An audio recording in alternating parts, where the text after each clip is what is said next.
Assalamualaikum warahmatullahi wabarakatuh. Saya Adit Jaya Putra Ridwan Seko, nomor absen 3, kelas 10A, siswa dari SMK Kehutanan Negeri Makassar. Pada kesempatan ini, saya akan menjelaskan tentang pemahaman modul 4, yaitu penyebab terjadinya pencurian hasil hutan. Penyebab terjadinya pencurian hasil hutan adalah sebagai berikut.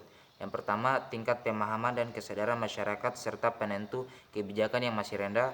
Mencuri dianggap merupakan cara tercepat mendapatkan penghasilan. Tingkat penghasilan masyarakat sekitar hutan yang masih rendah. Penegakan hukum lemahnya status kawasan hutan. Kemudian penyebab terjadinya pengembalian liar di kawasan hutan adalah sebagai berikut.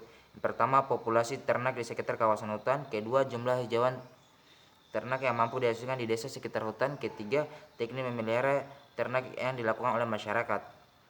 Perambahan dapat diartikan perorangan atau individu maupun kelompok dalam jumlah yang kecil maupun kelompok yang besar menduduki suatu kawasan hutan untuk dijadikan sebagai areal perkebunan maupun pertanian, baik yang bersifat sementara ataupun dalam waktu yang cukup lama pada kawasan hutan negara.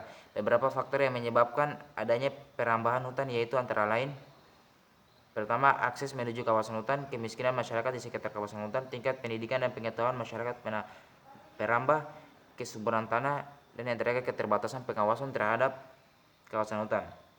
Peraturan Pemerintah Nomor 105 ditegaskan penggunaan kawasan hutan untuk kepentingan pembangunan di luar kegiatan kehutanan hanya dapat dilakukan untuk kegiatan pembangunan yang mempunyai tujuan strategis yang tidak dapat dielakkan. Kepentingan pembangunan di luar kegiatan kehutanan yang dimaksud seperti kegiatan religi, pertambangan, instalasi pembangkit, transmisi dan distribusi listrik, serta yang lain-lain. Pembalakan liar atau penebangan liar adalah kegiatan penebangan, pengangkutan, dan penjualan kayu yang merupakan bentuk ancaman faktual di sekitar perbatasan yang tidak sah atau tidak memiliki izin dari otoritas tersebut.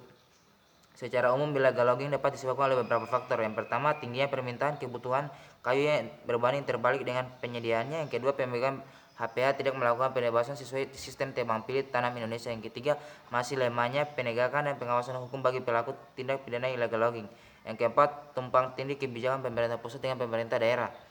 Yang terakhir yaitu keadaan sosial ekonomi masyarakat yang belum memadai. Sekian dari saya ucapkan wabillahi taufiq walhidayah. Wassalamualaikum warahmatullahi wabarakatuh.